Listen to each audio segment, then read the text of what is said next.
만약에 내가 장가를 갔다면은 그때 맨날 마누라한테 두들겨 맞으면서 마누라가 그래 나가 죽어 그렇게 살 거면 맨날 그런 소리 들었을 거야. 여러분들 여행은 가슴이 떨릴 때 가야지 다리가 떨릴 때 가면 안 됩니다. 임신을 하는 순간 내 뱃속에 서울대학 C가 들어왔다. C. 이 사람으로 안 보여. C로 보여. C로. 근데 요즘 젊은 엄마들은 내가 요즘 또 알아보니까 한글만 안 가르친대요. 아침에 일어나고 애한테 한다는 소리가 Good morning, my baby. How are you today? 영어로 하는데 영어로. 정신이 나간 거죠. 10년 전에 미국 하버드 대학에서 처음으로 행복론이라는 강의를 열었다고 합니다. 처음에는 많은 사람이 하버드 대학에서 행복론이 필요 있을까 하고 의아하게 생각했습니다.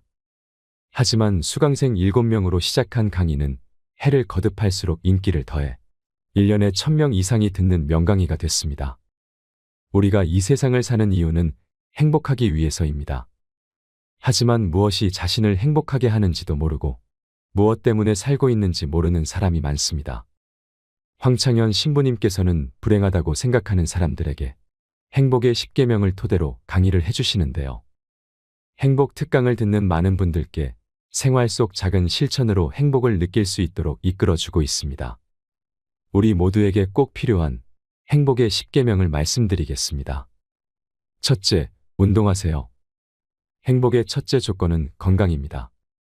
미국 건국의 아버지 벤저민 프랭클린은 재산을 잃으면 조금 잃는 것이고 명예를 잃으면 많이 잃는 것이고 건강을 잃으면 전부를 잃는 것이다라고 했습니다. 몸이 아프면 모든 것이 귀찮고 자신감도 없어질 뿐만 아니라 돈도 빠져나갑니다. 둘째, 감사하세요.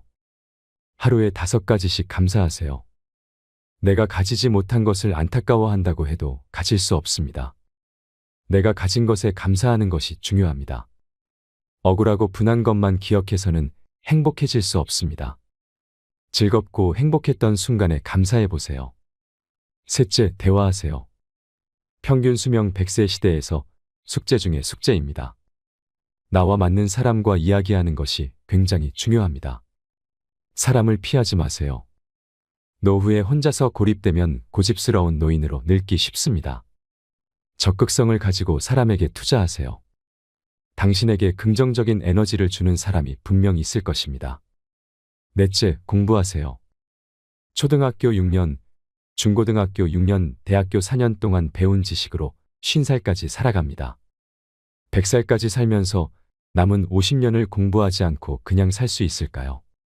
공부하면 세상에는 할 일이 너무 많고 역동적인 인생이 기다리고 있습니다. 배움에는 끝이 없다고 합니다. 노후를 행복하게 살아가는 지혜는 배움에 있다는 것을 잊지 마세요. 다섯째, TV 시청을 반으로 줄이세요. 현대의 하느님은 TV입니다. 거의 모든 가정의 거실 중앙에 TV가 놓여 있습니다.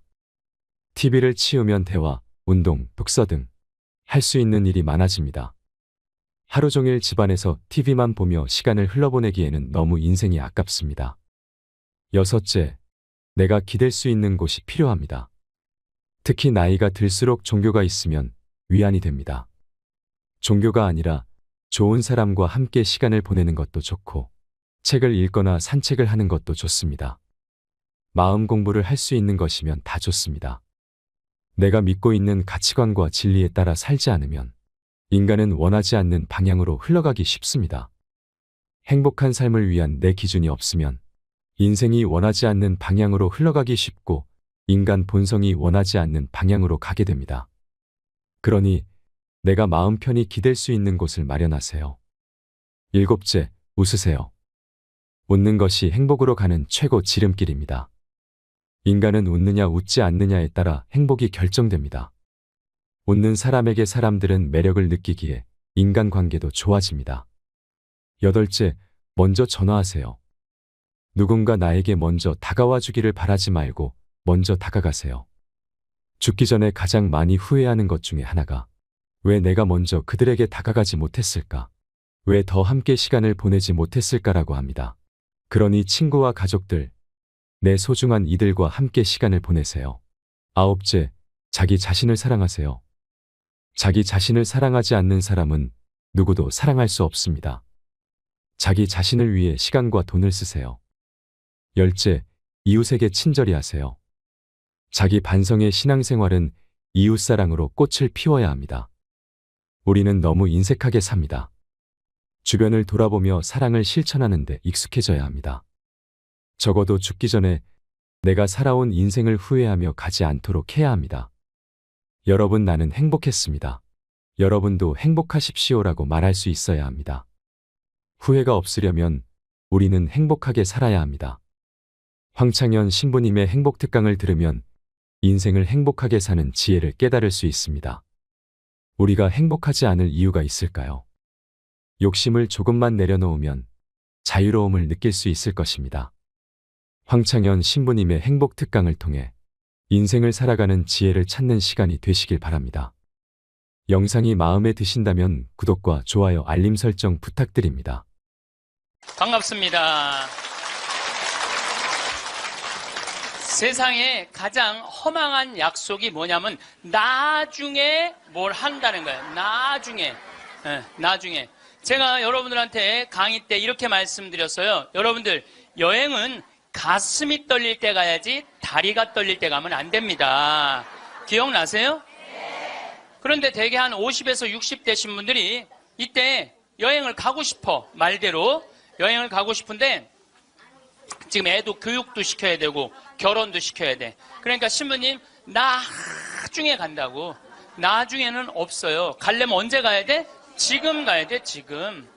금 중에 제일 소중한 금이 황금도 아니고 소금도 아니고 지금이에요, 지금. 여러분들 중에 이런 분들이 있어요. 아, 오늘 정말로 갈비가 먹고 싶다. 내가 아들을 셋을 키워놨는데 큰아들이 사줄래나 둘째 아들이 사줄래나 막내 아들이 사줄래나 이렇게 생각하는 분은 바보 중에 상바보예요. 왜냐하면은 아니 아들이 무당이야? 막 일하다가 엄마가 지금 갈비 먹고 싶어 하네? 오늘 가서 사드려야 되겠다. 이런 자식 있어요, 없어요? 없어요. 지금 갈비 먹고 싶은 거 누구만 알아? 나만 알아. 이거 누가 사줘야 돼? 내가 사줘야 돼. 누구 돈으로? 내 돈으로. 내 돈으로. 네. 여러분들이 행복하시고 싶으면은 뭐를 벌어야 되냐면 거지 근성을 벌여야 돼. 거지 근성. 누가 사주기를 바라는, 누가 나를 행복하게 해주기를 바라는 이 거지 근성을 버려야 돼. 먹고 싶은 거 있으면 누가 사 먹어야 돼? 내가 사 먹어. 행복하고 싶으면 누가 행복하면 돼? 내가 행복하면 돼. 언제? 나중에 말고 언제? 지금. 여러분들 지금 어느 교수님이 한 얘기지만은 아이스크림이 있어. 이 아이스크림이 있는데 너무 더워. 그럼 이거 어떻게 해야 돼? 먹어야 돼. 언제 먹어야 돼? 지금 먹어야 돼. 이거 나중에 먹는다고 놔두면은 이거 녹아서 남아있어요? 안 남아있어요? 저한테 많은 암 환자들이 오죠. 많은 암 환자들이 와서 하소연할 때 이런 얘기를 해요. 신부님, 제가 정말로 이제 60부터 행복하려고 30살서부터 60살까지 돈만 모으고 아무데도 놀러 안 갔다는 거야. 근데 암이 걸려갖고 이제 아무데도 갈 수가 없다는 거야. 억울해 죽겠다는 거야. 차라리 그때 갈 걸. 미국 사람들은요 5개월 일해서 한 달 여행 가는 게 목적이에요. 5개월 열심히 돈 모아. 그럼 이번엔 내가 뭐 어딜 간다 그럼 열심히 와서 한 달 휴가 화끈하게 갔다 와요. 또 한 5개월 열심히 모아. 또 한 달 화끈하게 왔다가. 그 사람들 한 30년 동안 살면서 거의 60번 정도의 휴가를 멋있게 갔다 오는 거예요. 근데 우리나라는 30살부터 60살까지 나중에 가려고 한 번도 안 가. 근데 덜커덕 뭐가 걸려? 암이 걸려갖고 이거 뭐 죽을지 살지 이 모르는 그런 상황에 들어가는 경우가 많다는 거예요. 행복하려고 그러면 언제 행복해야 돼? 지금 행복해야 돼. 나중에는 기다려주지 않는다는 얘기예요. 그래서 투자를 하고 싶어도 여러분들이 가장 어리석은 투자가 뭐냐면 주식 투자예요. 주식 투자. 여기 지금 주식 투자하는 분들 분명히 계실 거예요. 자, 주식 투자를 할 동안은 돈 써요? 못 써요? 못 써요. 그런데 제가 모 은행의 지점장들 300명한테 강의를 한 적이 있어요. 근데 그분들이 나한테 이렇게 말을 해요. 대개 주식 투자하는 개인의 96%는 평생 하다 보면은 5천에서 1억 정도는 다 손해보고 나간다는 거예요. 96%가 써보지도 못하고 날리는 거야. 써보지도 못하고. 저는 요즘 필라테스라는 걸 해요. 제가 필라테스를 하는데, 그런데 제가 뭐 관절염이 있으니까 안 쓰는 근육들이 너무 많더라고. 일주일에 2번 하는데 내 몸이 나한테 그러더라고. 주인님 너무너무 감사하다는 거야, 나한테. 왜 이렇게 나한테 잘해주느냐고. 필라테스를 하죠. 그 다음에 내가 영어 공부하죠. 나한테 하는 투자는 아깝지 않아요.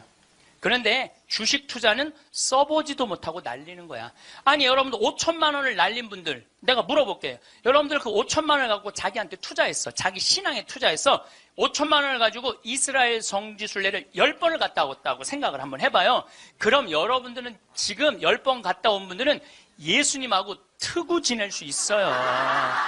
이스라엘 성지순례 10번 갔다 온 분들은 예수님하고 그냥 맘먹고 막 트고 그냥 얘기할 수 있어. 그게 나 주식 투자 5천만 원에 갖고 한 푼도 못 건져갖고 아이고 속이야, 아이고 가슴이야 이러고 사는 게 나아요. 어느 게 나아? 그러니까 오늘부터 주식 다 팔고 어떻게? 자기한테 투자하세요. 네. 나중에 투자하지 말고 언제 투자해? 지금 투자해야 돼. 지금 투자해야 돼. 그러니까 우리는 어떻게 행복한지도 모르고 서로 무시하고 사는 게 기쁨이 뭔지도 모르고 살아. 어쨌든 우리 이 대한민국의 건국이념은 돈이야. 돈이기 때문에 돈을 벌어야 되는데 땅덩어리가 넓어요? 캐나다는 우리나라보다 102배가 나라가 넓어요. 102배가 나라가 넓은데 이 나라는 나무만 팔아도 100년을 먹고 산다는 거예요. 나무만 팔아도. 사우디아라비아는 석유만 팔아도 국민소득이 7만 달러야. 아무것도 안 해도. 근데 우리나라는 아무것도 없어. 땅도 안 넓고 자원도 없고. 그러니까 우리는 돈을 벌으려면 어떻게 돼? 오로지 믿을 건 뭐 하나밖에 없어? 머리밖에 없어. 그러니까 우리는 돈을 벌으려면 뭐를 해야 되냐면 공부를 해야 돼. 공부. 엄마들이 이렇게 얘기를 합니다. 너 공부해서 훌륭한 사람 돼야 돼. 너 공부해서 너의 재능을 개발해야 돼. 이렇게 말하는 엄마가 없어요. 이놈 새끼야 너 커서 무시 안 당하고 돈 많이 벌려면 공부 열심히 해. 그러니까 우리는 공부를 왜 하냐면 무시 안 당하고 돈 벌으려고 공부하는 거예요. 애가 노래를 너무 잘해. 그럼 엄마가 이렇게 얘기해. 너 그렇게 맨날 배짱이처럼 노래하다가 나중에 커서 굶어 죽어 이놈 새끼야. 공부를 잘해야지. 공부를 국영수를 잘해야 돼. 국영수. 노래는 공부가 아니야. 애가 그림을 너무 잘 그려. 너 그렇게 맨날 그림 그리다가 너 그림쟁이들이 나중에 굶어 죽어 이놈의 새끼야. 너 공부를 잘해야지. 공부. 국영수를 잘해. 국영수. 애가 공을 너무 잘 차. 너 이렇게 밤새 돌아다니면서 공 차다. 너 커서 굶어 죽어 이놈의 새끼야. 빨리 들어와서 공부를 해. 그래갖고 뭘 해야 되냐면 국영수를 해야 돼. 그래서 우리나라는요. 학교를 다니면 다닐수록 자기 재능을 죽이는 교육을 하는 거예요. 여러분들 노래 잘하고 공 잘 차고 그림 잘 그리고 물건 잘 만드는 거 제주고 공부 중에 공부예요. 근데 우리는 그걸 공부라 생각 안 해. 오로지 공부는 뭔 줄만 알아? 국영수만 공부를 알고 있어. 국영수만. 전인지 선수 알죠? 전인지 선수 골프 선수예요. 키가 175cm에 나보다 10cm가 더 커요. 나는 원래 167cm였는데 줄었어. 2cm가. 줄었어. 나보다 어쨌든 10cm가 더 커요. 지금 현실적으로는. 그런데 이 전인지 선수가 US 오픈, 일본 오픈, 한국 오픈, 또 한국에서는 5승을 했어요. 그래갖고 21살짜리가 벌은 돈이 20억이 넘어요. 한 해만. 근데 전인지 선수는 초등학교 5학년 때 우리나라 12,000명 수학 경시대에서 모여갖고 똑똑한 애들 모여갖고 수학 경시대 중에 1등한 애, 대상 받은 애, IQ가 무려 138이에요. 이 선수를 공부를 가르치고 싶지 않았어요. 골프를 가르치고 싶었어요. 그래갖고 오전 수업 끝나고 골프 연습장 보냈어요. 오전 수업 끝나고 골프 연습장 보냈어요. 교감 선생님이 난리가 났어요. 아니 이 천재를 왜 수학연재를 운동을 시키느냐. 수학을 가르쳐야지. 그랬더니 조퇴를 계속 해주는 거야. 수업을 안 해주고 오전 수업하고 골프 연습장 가면 조퇴. 오전 수업 끝나고 골프 연습장 가면 조퇴. 수업을 안 쳐줬어요. 그러니까 이 아버지가 참 대단한 아버지야. 내가 보기엔 충청도 서산에 있는 초등학교 자기 딸을 제주도 광양초등학교로 전학을 시켜버려요. 골프 가르치고 싶다고. 그래갖고 전인지 선수는 이렇게 훌륭한 선수가 됐어요. 여러분들 전인지 선수가 지금 수학 영재로 매일 학원에 막 새벽 1시, 2시까지 공부하고 그리고 뭐 특목고 고등학교 들어가고 서울대 합격했다고 칩시다. 매일 공부한 전인지 선수가 어떨까 때 안경 이렇게 두꺼운 거 끼고 분명히 그랬을 거예요. 안경 두꺼운 거 끼고 허리는 약간 꾸부정해갖고 머리도 이상하게 해갖고 이러고 전인지 선수가 또 얼마나 예뻐요. 근데 그 미모도 다 없을 거야. 그냥 이러고 지금 서울대학 새벽 2, 3시까지 수학 문제 푸느냐고 그러고 앉아 있을 거예요. 그게 나요? 파란 잔디밭에서 드라이브 쫙 치면은 뒤에서 이 관중들이 굿샷 하고 한 번 US 오픈에 9억 딱 버는 게 어느 게 나요? 4일 동안 9억 버는 게. 이제는요. 공부 잘한다고 행복한 시대는 끝났어요. 자기 재능을 잘 키우는 사람이 행복한 시대가 온 거예요. 꼭 1등 한다고 행복해? 1등 한다고? 나는 고등학교 다닐 때 전교 610명 중에 597등 한 사람이야. 597등. 내 뒤에 딱 13명 있었어. 13명. 고등학교 1학년 때 정말 내 성적이에요. 그런데 작년이 내가 고등학교 졸업한 지 30년 되는 해. 작년이. 30년이 되면은 홈커밍 데이 행사를 한대요. 홈커밍 데이 행사라는 건 뭐냐면은 30년 만에 고등학교 졸업한 친구들끼리 다 모여 호텔에서. 그래갖고 선생님 모셔다가 절도 하고 그 다음에 누가 출세했는지 누가 돈 많이 벌었는지 누가 잘 사는지 못 사는지 확인하는 행사래요. 그게 나는 작년에 처음 들었어. 그런 게 있는 줄. 왜냐하면 난 고등학교 졸업하고 동창 모임을 단 한 번도 나간 적이 없어요. 왜냐하면 길이 다른데. 기숙사 생활 저기 막 7년 하고 신학교 10년 하고 신부 됐는데 친구들을 만날 일이 하나도 없었어요. 근데 내가 졸업한 고등학교는 지금 현역 국회의원이 3명 있어요. 당 대표도 하나 있어요. 우리 학교 졸업생 중에. 현역 국회의원이 3명이나 있어요. 그 우리 시의 시장님도 우리 학교 5년 선배야. 나하고도 아주 친해. 나하고도 아주 친해. 그러니까 명문이죠, 명문. 근데 이제 뭐 음악회도 하고 그 호텔에 모여갖고 하는데 초청 강의 시간이 있대요. 근데 동창들이 모여서 회의를 했대. 우리 학교 졸업생 중에 가장 훌륭하게 된 사람이 누구냐? 그 사람을 데려다가 강의를 듣자. 근데 나래, 나 597등. 아니 1등을 데려다가 듣지 왜 597등을 데려다 들어. 그거는 우리 학교 출신 중에는 정부에서는 현재 차관까지 올라가 있는 친구가 있대요. 차관까지. 꽤 명문 학교죠. 훌륭하게 된 사람은 나보다 훨씬 많아요. 근데 우리 친구들이 훌륭하게 된 사람을 초청한 게 아니에요. 자기가 하고 싶은 것 사는 사람을 초청한 거. 왜냐하면 난 중고등학교 때 가장 하고 싶었던 게 신부님이에요. 너무너무 신부님이 되고 싶었어요. 그래서 597등 가지고는 신학교 원서도 못 내는 거. 원서도 어디다가 원서를 내. 그래서 오로지 신학교 가고 싶은 그 욕구에 공부 열심히 했어요. 그래서 고등학교 2학년 때는 전교 25등까지 올라왔어요. 전교 25등. 이것도 진짜고 이것도 진짜예요. 네. 근데 내가 나온 고등학교는 그때만 해도 서울대 연고들 1년에 100명씩 갔어요. 1년에 100명씩. 그렇게 성적이 좋았는데도 나는 서울대 연고대 관심도 없었어요. 오로지 어디만 관심이 있으면 신학교. 내 최고의 목표는 신학교예요. 신학교 합격을 했는데 온 세상을 다 얻은 것 같았어. 온 세상을. 그리고 신학교 7년 동안 정말 행복하게 지냈어요. 아니 먹여주지, 재워주지, 얼마나. 그리고 신경 하나도 안 쓰게 여자도 못 만나게 하지. 얼마나 좋아. 얼마나 행복해요. 그래서 서품을 받았는데 보좌 신부 3년을 했는데 16,000명 본당, 14,000명 본당, 5,000명 본당 보좌 신부를 했어요. 근데 우리 천주교 교우들 보좌 신부 바라보는 눈이 어떠냐면 하트야, 하트.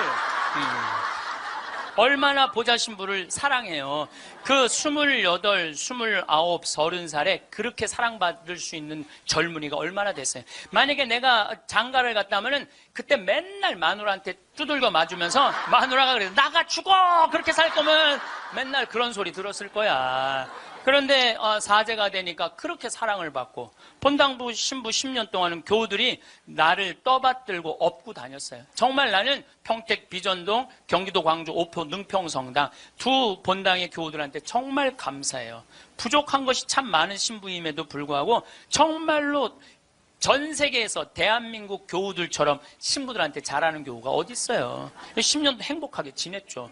그리고 이제 강원도 평창에 가서 산 지 12년이 되는데 정말 요즘 같은 경우는요, 아침에 마당에 딱 쓰면 물 한 개 펴요.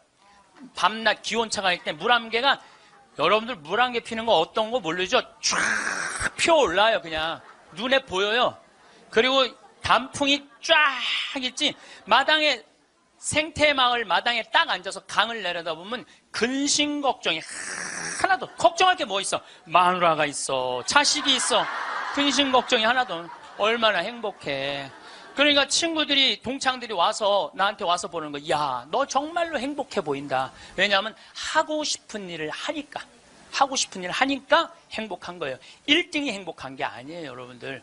정말 행복한 거는요, 꼴등도 행복한 나라가 행복한 거예요. 1등이 행복한 나라는 행복한 나라가 아니에요. 평창에 와서 살면요, 갑부예요. 우리 땅 좋은 거 하나에 15만이 한 평에. 그러면 한 300평 사봐야 한 4,500만 원, 5천만 원이에요. 그리고 집 기가 막히게 잘 지면은요, 한 1억 5천이면 정말 이 서울의 어떤 집보다 멋있게 질 수 있어. 그래봤자 2억이야, 2억. 그리고 7억이 현찰로 남으면요, 평창에서 갑부로 살 수 있어요. 근데 우리는요, 1등에만 목을 매기 때문에 내려앉는 걸 할 줄 모르는 거예요. 내려앉는 걸 할 줄 모르는 거예요. 여기 있는 분들도 가만히 있어요. 난 망했어. 그리고 가만히 정신 차려보면은 그래도 건질 게 많거든. 그런 거 정리해갖고 평창에 오면 다 되는 건데, 여기서 살라고 그러니까 힘든 거예요. 여기서 살라고 그러니까. 그러니까 1등병을 고쳐야 돼요. 1등병을. 자기가 하고 싶은 거 하고 사는 게 제일 좋은 거예요. 우리 집에 조카가 하나 있는데 3년 전에 내가 잠비아를 데리고 갔다가 얘가 말라리아에 걸렸어요. 그래갖고 여러분 1년에 말라리아로 걸려 죽는 숫자가 얼마냐면 300만 명이에요. 300만 명. 예. 근데 처음에는 말라리아인지 독감인 줄 알고 계속 수원에 있는 병원에 있었어. 근데 보니까 이게 치료가 안 되는 거야. 점점 백혈구 수치가 올라가는 거야. 죽기 직전까지 올라간 거야. 너무너무 놀래갖고 내가 여기 서울 국립의료원에 입원을 시켜놓고 마침 서울대병원에 내가 강의를 나가니까 전화해갖고 최고로 좋은 감염내과 의사 찾아서 우리 조카 좀 내가 조카 하나 잡게 생긴 거 아니에요. 지금 아프리카 데리고 가서 조카 좀 살려. 그리고 내가 그날 내 평생에 그렇게 간절하게 기도한 적이 없어. 하느님, 우리 조카만 살려주면 내가 열심히 살겠습니다. 딴 생각 안 하고 내가 열심히 기도했어요. 조카가 살아났어요. 기적같이 살아났어요. 정말 죽으려고 그러는 애가 살아났어요. 근데 얘가 그 말라리아 걸리기 전에는 화학과를 다녔어요. 근데 별로 행복해 보이지 않더라고, 애가. 화학과를 다녔던 애가. 근데 말라리아 치료되고 난 다음에 학교를 때려쳤어요. 얘가 어렸을 때 성우를 하고 싶어 했어요. 그래서 바이올린도 배우고 피아노도 배우는 아이예요, 원래는. 근데 화학과를 간 거야. 바이올린하고 피아노 배우는 애가, 성우하고 싶은 애가 화학과를 가니 얼마나 한심해요. 그랬더니 나한테 그러는 거야. 삼촌, 내가 학교 때려쳤어. 그래서 왜? 그랬더니 내가 죽음 직전까지 가보니까 내가 좋아하는 걸 하다가 죽는 게 자기가 옳게 사는 거라는 생각이 들더래요. 그래서 얘가 공부를 해갖고 뮤지컬 학과를 들어갔어요. 뮤지컬 학과를 들어가고 아니 가자마자 장학금을 받고 다니는 거야. 화학과 다닐 땐 장학금 하나도 받지 못했던 애가 자기가 좋아하는 걸 하면은 되는 거예요. 청음은 만점이래요. 이번 축일 때 얘가 우리 생태마을에 와갖고 저 삼촌 때문에 내가 인생이 바뀌었다 그러면서 노래를 하는데요. 정말로 웬만한 기성 뮤지컬 가수보다도 정말 잘한다고 하면 좀 문제가 있겠지만 절대 노래를 기가 막히게 잘하더라고. 얘가 노래를 얼마나 잘하는지 얘가 나하고 목소리가 똑같아. 내가 심장이 떨리더라고, 심장이. 그런데 아버지인 우리 둘째 형이 나한테 하는 얘기가 지금 쟤는 대한민국에서 제일 행복한 애라고. 자기가 하고 싶은 걸 하니까. 그래서 내가 그 아이를 볼 때마다 너무 기특해갖고 이번 주 토요일 날도 노트라담 드 파리라는 뮤지컬을 내가 끊어줬어요. 최고 좋은 좌석에 너 가서 보라고. 그러니까 애가 자기가 하고 싶은 걸 하니까 박수를 쳐주고 싶은 거야. 여러분들도 정말 자녀들을 사랑한다면 여러분들이 좋아하는 국영수를 가르치지 말고 자녀가 좋아하는 걸 찾아줘야 돼요. 그래서 우리는 1등을 해갖고 어딜 들어가야 돼? 서울대학을 들어가야 돼. 이게 행복 공식이야. 돈을 벌으려면은 공부를 잘해야 되고 공부를 잘해서 1등을 하고 1등을 해갖고 서울대학을 들어가야 돼. 근데 여러분들 우리나라 자살률 최고 높은 학교가 어딘 줄 아세요? 카이스트예요. 카이스트. 공부 잘한다고 행복한 거 아니에요. 하고 싶은 일을 하는 게 행복한 거예요.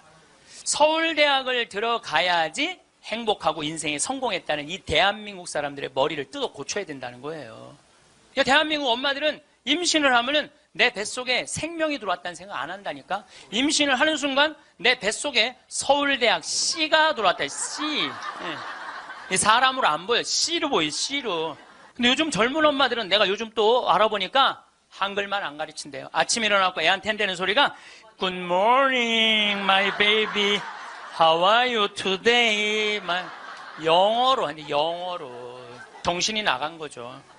그래갖고 엄마의 태를 10달 만에 열고 나왔어. 세상이 얼마나 멋있어요. 하늘도 예쁘고 단풍도 예쁘고 구름도 예쁘고.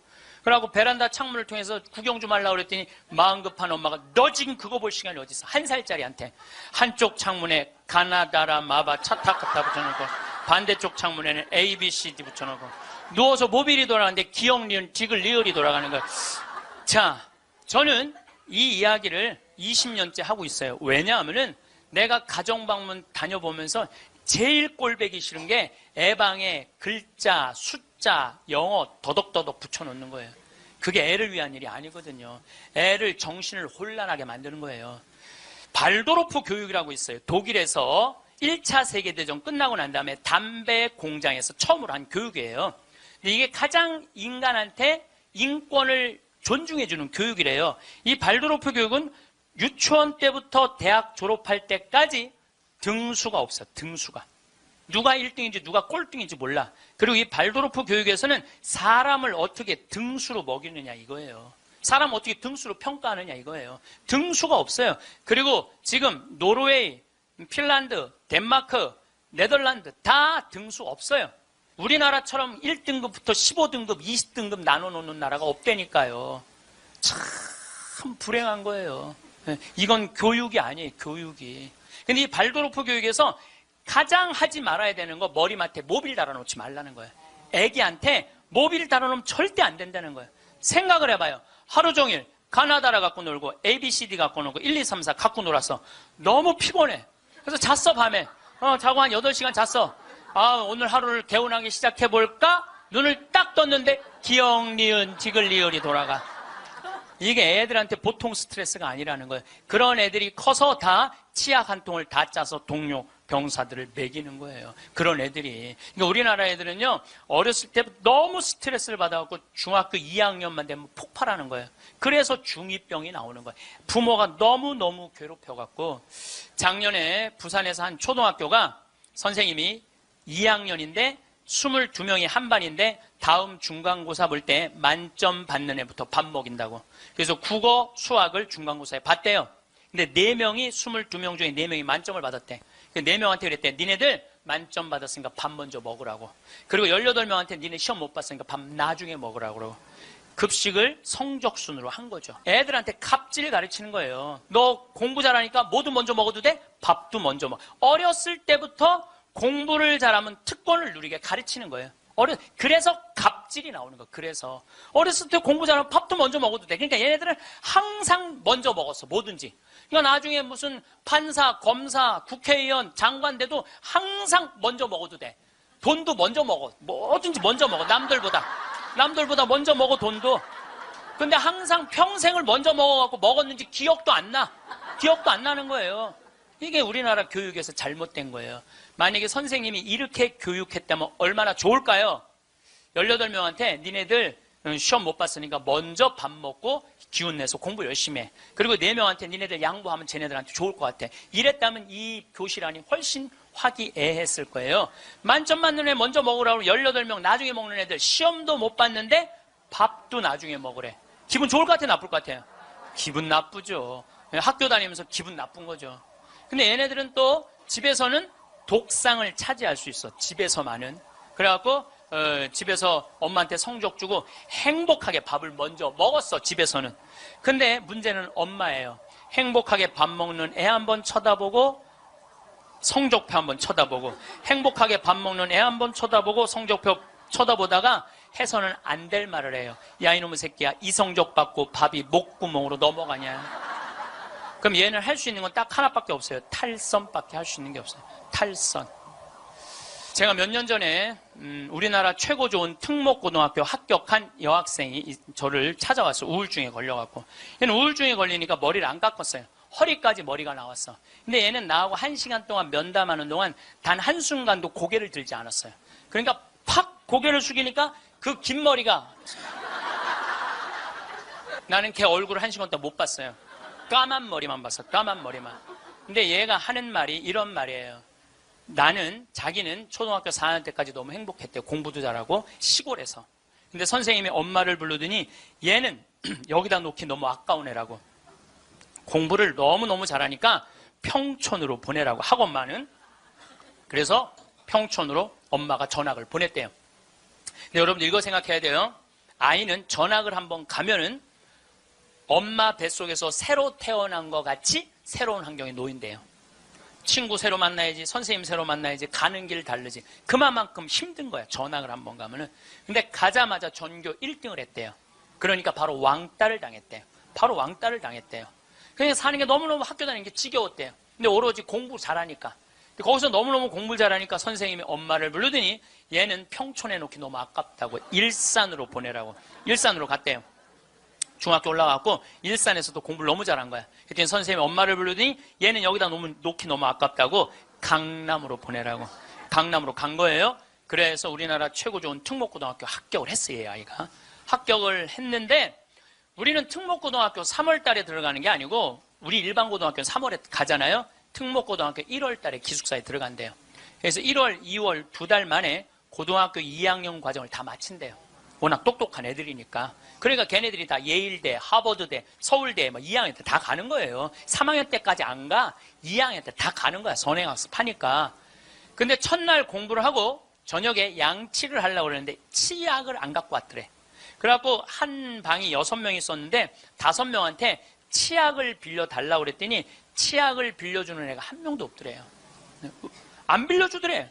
왜 안 빌려줘요? 만약에 내가 치약을 빌려줘갖고 얘가 양치를 잘해갖고 다음날 건강하게 일어났고 공부를 열심히 하면 되겠어요? 안 되겠어요? 내 경쟁자가. 얘네들은 경쟁자로 보이는 거예요. 친구로, 동료로 안 보이는 거예요. 그래갖고 뭐를 해야 돼? 1등을 해야 돼. 그래갖고 뭘 해야 돼? 출세를 해야 돼. 협동, 이해, 양보, 배려, 이런 거 안 배워요. 이런 거 안 배워요. 경쟁, 1등, 출세, 돈, 이걸 배우는 거예요. 얘가 생각을 해보니까 그때 우울증이 온 거예요. 이게 뭐냐. 근데 걔가 나한테 정말로 울부짖으면서 한 얘기가 있어요. 신부님, 나는 내 인생을 돌아봐서 16년 동안 즐거웠던 추억이 하나도 없어요. 공부한 거 외에는 생각나는 게 하나도 없다는 거예요. 토요일 날 일요일 학원만 다녔지 어디 놀러 가봤던 적도 없다는 거예요. 그러니까 추억이 하나도 없는 애들이 특목고 가는 거예요. 그리고 그중에 진짜 4당 오락 4시간 자면은 합격, 5시간 자면은 떨어져. 그러니까 4시간밖에 안 자고 공부만 하는 애들이 서울대학 가는 거예요. 그중에 정말 도서관에서 머리통이 터져라 공부하는 애들이 사법고시, 행정고시 보는 거예요. 그리고 그중에 진짜 똑똑하고 출세 욕구 있는 애들이 국회의원이 돼갖고 지금 대한민국을 통치하고 있는 거예요. 대한민국 모든 사람들이 만들어낸 거예요. 대한민국 국회는 대한민국 교육의 결정체예요. 만약에 대한민국 교육이 협동하고 이해하고 양보하고 배려하는 걸로 가르쳤다면 우리나라 국회의원들 항상 서로 여야가 합의 보고 협동하고 양보하고 그렇게 나갔을 거야. 근데 초등학교 때부터 그렇게 배운 적이 없어. 경쟁하고 1등하고 출세하고 자기 잘난 것만 배웠어. 핀란드 유치원하고 우리나라 유치원하고 자전거를 한 대 갖다 놓고 어린이집 놀이터에 이 자전거를 갖고 정말로 얘네들이 잘 노나 실험을 했어요. 근데 핀란드에는 20명이 있는데 한 명이 막 타고 노는데 다른 애가 아무도 안 건드려. 그래서 얘는 또 타고 놀더니 제자리에 갖다 놔. 다음 애가 또 타고 놀아. 그 다음 애가 또 타고 놀아. 그래갖고 20명이 1시간 내에 다 타고 놀았대요. 그런데 우리나라에는 딱 20명이 그 자전거, 새 자전거를 보더니 20명이 매달려갖고 네가 먼저 타내는 내가 먼저 타내는 싸워갖고 1시간 동안 한 명도 못 탔다는 거예요. 자, 여러분들 이게 EBS에서 5년 전에 한 실험이에요. 똑같은 자전거를 놓고 핀란드 애들은 다 타고 놀았는데 똑같은 자전거를 놓고 우리나라 애들은 한 명도 못 탔어요. 우리나라엔 지금 먹을 재산이 너무너무 많아. 나눌 게 너무너무 많아. 그런데 아무도 못 가져. 너도 못 갔고 나도 못 갔고 하늘에서 붕 떠 있어. 천국은 나누느냐 나누지 않느냐로 결정돼요. 천국과 지옥은. 여러분들, 이 하느님이, 제가 늘 말씀드리잖아요. 하느님이 째째한 분이 아니에요. 천당, 지옥 다 먹을 거 상다리가 부러지게 차려놔. 너무 많이 차려놓으니까 상이 너무 커. 그러니까 젓가락이 저기까지 먹어야 되니까 우리 팔 2배만 해. 전부 다 젓가락이. 천국에 가보니까 살이 다 통통 쪘어. 왜 쪄? 이걸 찝어갖고 저쪽에 있는 애한테 너도 한번 먹어봐. 너도 한번 먹어봐. 너도 한번 먹어. 서로 먹여주는데, 지옥은 자기 팔보다 2배 긴 젓가락을 쥐고 저만 먹으려고. 이 자전거하고 이거하고 똑같은 거예요. 우리나라도 지금 똑같아요. 우리나라 정말 돈이 많은 나라인데 다 여유가 생겼는데 아직도 자기 입에만 집어넣으려고 그러는 거예요. 그러니까 협동, 이해, 양보, 배려가요, 미래 세계는 성공할 수 있는 길이에요. 경쟁, 1등, 출세가 성공의 길이 아니에요. 빌 게이츠가 며칠 전에 얘기했잖아요. 미래 세계는 나누는 나라가 경쟁이 있는 나라라고. 제가 1년에 도로를 9만 킬로를 다녀요. 내 차로 9만 킬로. 택시 기사들이 1년에 얼마를 뛰느냐면 4만 5천 킬로를 뛰어요. 근데 나는 9만 킬로를, 나는 택시를 했어도 택시 기사들보다 2배 돈을 더 벌었을 거야. 9만 킬로를 뛰니까. 그러니까 하루 중에 보통 도로에서 6시간 정도 있어요. 근데 매일 그렇게 있어요. 그러니까 도로에서 벌어지는 일은 세상 어느 누구보다도 내가 많이 알아요. 오늘도 영동고속도로로 나왔는데, 영동고속도로가 4차선이야. 4차선이면은 1차선은 추월 차선이에요. 추월 차선. 추월하면 들어가 줘야 돼요. 추월하면 들어가 줘야 되고, 추월하면 들어가 줘야 돼. 왜냐하면 뒤에 바쁜 차들 가라고. 내가 이탈리아를 가보니까 이탈리아는요, 1차선이 보통 130에서 140으로 달려요. 추월하는 차들이니까 쫙쫙. 그리고 만약에 100km로 달리는 차들이 있으면은 막 뒤에서 상향등을 막 켜요. 비키라고. 그러면은 막 달리다가도 뒤에서 막 상향등을 켜잖아요. 내가 지금 천천히 가나 바로 빠져줘요. 내가 그걸 보고, 내가 촌놈 유럽 여행기 그 책에도 썼지만은 너무 신기한 거야. 그냥 쉑쉑 가는 거예요. 그리고 바로바로 비켜주고. 너무 신기하더라고요. 근데 우리나라는요, 1차선에서 시속 95km로 앞에는 3km가 뻥 뚫려 있어. 그래도 단 한 번도 차선 안 바꿔요. 자기 때문에 뒤에 1km가 꽉 막혀 있는데도 한 번도 차선 안 바꿔요. 오로지 1차선으로만 가. 왜 그런 줄 알아? 우리는 1등에 한이 맺혀갖고 도로도 1차선으로 1등에 한이 맺혀 도로도 1차선으로 가야 돼요. 우리는. 4차선으로 가면은 내가 꼴등하는 기분이 들어요. 4차선. 그래서 여러분들 한번 보세요. 우리나라 이제 4차선 도로를 가보시면은요, 4차선이 텅텅 비일 때가 대부분이에요. 1차선은 꽉 차도. 죽으나 사나 1차선이야. 그러니까 너무 열받으니까 쫓아가갖고 이 야구 방망이로 앞에 앞유리를 깨고 3단봉으로 내리치고 비비총으로 쏘고 서로 양보를 못하는 거예요. 자존심이 상하는 거예요.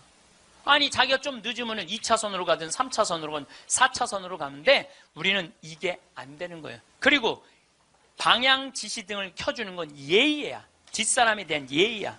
그런데 10대 중에 방향 지시등을 켜주는 차들은 3대 내지 4대밖에 안 돼요. 그냥 들어가고 싶으면 들어가고 나가고 싶으면 나가고 자기 하고 싶은 대로 하는 거예요. 서로에 대한 예의가 안 갖춰져 있으니까 매일매일 폭력적인 일이 벌어지는 거예요. 가장 기본적인 걸 안 가르치는 거죠. 가장. 근데 지난번에는 뭐 서울에서 강의가 있어갖고 나오는데 2000쯤 나왔는데 뒤에 앰뷸런스가 내가 봐도 무지하게 급한 것 같아. 달려오는 게 막 상향등에 비상 깜빡이에 뭐 삐우삐우에 정신이 하나도 없는 거예요. 그런데 내가 딱 자리를 비켜줬는데 앞에 10대 중에 내가 쉬어봤어요. 몇 대가 비키나? 딱 3대 비키는 거야. 나머지 7대는 그냥 가는 거야. 그러니까 너무너무 급하니까 지가 막 2차선, 3차선을 막 가더라고요. 그 앰뷸런스가. 그만큼 남에 대한 배려가 없는 거예요. 미국이나 캐나다는요, 앰뷸런스나 경찰차가 소방관차가 딱 하잖아요. 모든 차는 양쪽 쫙 갈라져요. 그리고 아예 서버려. 그 차 가라고. 그게 기본적인 배려예요, 배려. 근데 우리는 왜 안 비키냐 그랬더니 그런 심리가 있대요. 저 안에 아무도 없을 거야. 지가 바빠서 저거 키고 가는 걸 거야. 이런 심리가 있대요. 얼마나 우리가 지금 기본이 안 돼 있는 게 지금 우리의 문화 안에 있는지 몰라요. 지난 1월 달에 제가 괌에 강의를 갔어요. 괌에 강의를 갔는데 저녁에 나하고 같이 간 신부님이 시내 구경 나가자고. 그래서 나갔어요. 근데 건널목을 건널라고 그랬는데 두 걸음을 걷는데 빨간불이 딱 켜졌어. 어떻게 뒤로 딱 물러났죠. 뒤로 물러났더니 그 앞에 있는 차가 나보고 웃으면서 가라는 거예요. 네가 가던 길이니까 가라는 거야. 뒷차들이 쫙 서 있는데 나는 빨간불이고 자기는 파란불인데 나보고 가라는 거야. 항상 선진국에 가보면은요, 누가 우선이냐면 사람이 우선이에요. 사람이 건너겠다면 차는 자기가 파란불이라도 서요. 그리고 신호 없는 데는 당연히 자기가 알아서 서요. 또 내가 또 보고 배운 게 많으니까 난 기사가 있으니까 보통 70 먹은 아줌마가 길을 건너려고 그러면 뒤로 돌아다 보잖아. 2차선에서 2개 차선 여기만 이면도로 주택가에. 그럼 내가 그래요. 저분 길 건너려고 그런다. 서라. 1년 동안 그냥 가는 거예요. 핸대는 소리가 차 조심해야지 왜 내가 조심하느냐고. 그러니까 사람이 차 조심을 해야 돼. 차가 사람을 조심해야 되는데 우리는 사람이 차를 조심해야 돼. 하도 내가 잔소리하니까 요즘은 서요.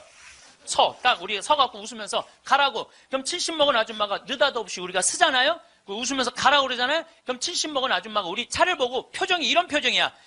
진짜 가도 돼? 이런 표정이야. 진짜 가도 돼? 이런 표정. 그래서 우리가 웃으면서 진짜 가도 돼요? 예. 그럼 그때서 웃으면서 건너가요. 그러니까 자기를 위해서 차가 서준다는 건 상상을 못 하는 거죠. 자기를 위해서 차가 서준다는 거는. 제가 지난번에 원주 국토관리청에서 강의가 있었어요. 가깝잖아요. 내가 운전하고 나갔어요. 운전하고 나갔는데 치악체육관에서 강의 끝나고 돌아오는데 치악체육관에서 가는데 도로 한가운데 젊은이가 라켓 2개를 뒤에다가 메고 가운데 갇힌 거야. 걔네들이 갇혀있는데 차들이 싱싱 달리더라고. 건널목 한가운데 갇혀있는데. 그래서 내가 차를 딱 세웠어요. 내가 쓰니까 뒷차들도 다 섰죠. 한 개 차선이니까 다 서갖고 내가 쓰면서 웃으면서 건너가라고. 그랬더니 젊은이 둘이서 날 보고 하는 표정이 진짜 가도 돼? 이런 표정이. 진짜 가도 돼? 그래서 내가 진짜 가도 돼. 그랬더니 얘네들이 이 산더미만한 애들이 딱 건너가다가 갑자기 내 차로 몸을 돌리더니 90도 인사를 하고 가는 거예요. 걔네들 기분 좋게 건너가고 나 기분 좋은데 걸리는 시간이 3초밖에 안 걸렸어요. 3초. 근데 우리는 그 3초를 내놓지 못하는 거예요. 사람을 무시하는 거죠. 사람을 존중해 주는 게 아니라 사람을 무시하는 거예요. 제가 영어학원 다닌다고 이제 영어학원을 다니는데 이제 지하에다 주차를 해놓고 올라와요. 주차 1층에서 이제 내려야 돼요, 저는. 근데 이제 3층, 4층에 중학교 애들 영어 이제 학원이 있어요. 그 딱 내리면은 1층에서 내리려면 애들이 한 20명 서 있어, 바깥에. 엘리베이터 안에 사람이 꽉 차 있어. 근데 내리는데도 걔네들 밀고 들어와요. 학원은 다녀서 뭐해? 가장 기본적인 게 아무리 국영수를 잘하면 뭐해? 가장 기본적인 질서를 안 지키는데 지금 여러분들 자녀들한테 백날 공부 가르쳐 봐요. 남을 양보하고 배려하고 남에 대한 어떤 협동이라든지 이런 게 안 가르쳐주면 안 지켜지면 공부해나 마나예요. 지금 대한민국은요 밑빠진 독에 물 붓고 앉아 있는 거예요. 이건 교육이 아니에요. 진정한 교육은 뭐냐면 사람을 존중해 주는 거예요. 자유를 존중해 주는 거예요. 선택권을 주는 거예요. 국정교과서로서 선택권을 뺏는 게 아니고 그게 교육이고 그게 자유고 그게 민주주의예요. 그게 예수님이 원하는 거예요. 어느 누구도 무시하지 말라는 거. 이게 예수님이 원하는 거예요. 여러분들도 우리 삶 안에서 내가 얼마나 사람을 존중하고 사람을 배려하나 좀 생각을 해봐야 될 것 같아. 근데 이게 하루아침에 생긴 게 아니야. 하루아침에 사람을 무시하는 게 생긴 게 아니라니까. 조선 500년 내내 사람을 무시하는 문화가 배 있어요. 누가 조선이 선비의 나라라고 그래. 선비는 10%밖에 안 됐어요. 90%는 평민이고 노비야. 90%는 온데간데 없고 조선이 선비의 나라라고. 그 10%만 위한 나라야. 부자만을 위한 나라일 수가 있다는 거죠.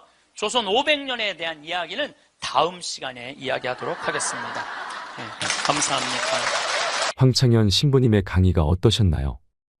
세상에서 가장 허망한 약속은 나중에 뭘 하겠다고 마음만 먹는 것이라고 합니다. 여행은 가슴이 떨릴 때 가야지. 다리가 떨릴 때 가면 안 된다는 말은 참 명언 중에 명언인 것 같습니다. 여러분들은 현재 하고 싶은 일을 하면서 내가 원하는 삶을 살고 계신가요? 자녀 교육도 시켜야 하고 결혼도 시켜야 하고 부모님도 챙겨야 하고 돈도 벌어야 돼서 하고 싶은 걸 계속 미루며 살고 계시진 않으신가요? 그동안 여행 한번 못 가보고 재미없게 보내셨다면 끝나지 않을 숙제 같은 인생에서 벗어나 이제는 나를 위한 시간을 보내보세요. 세상에서 제일 소중한 금은 지금이라고 합니다. 황금도 아니고 소금도 아니고 바로 지금이지요. 나중에 해야지. 기회가 되면 해야지. 조금 있다가 해야지. 언젠가는 하겠지. 그런 날이 오겠지라고 생각만 하는 사람은 바보 중에 상바보라고 합니다. 나이가 들면 누가 나를 행복하게 해주기를 바라는 거지근성을 버리라고 합니다. 먹고 싶은 거 있으면 내 돈으로 내가 사 먹고 행복하고 싶으면 내가 행복하면 될 일입니다. 나이 들어서 행복이 뭔지도 모르고 살아간다면 그것만큼 불행한 것은 없을 것입니다. 지혜로운 노후, 행복한 인생을 보내기 위해 어떻게 살아야 할 것인지 생각해 보셨으면 좋겠습니다. 여러분, 오늘부터는 꼭 더 많이 행복하세요. 건강하고 외롭지 않고 부족함 없는 노년이 되시길 바랍니다. 이상으로 책틀맨이었습니다. 지혜를 쌓는 당신의 오늘이 아름답습니다. 더 좋은 영상으로 찾아뵙겠습니다.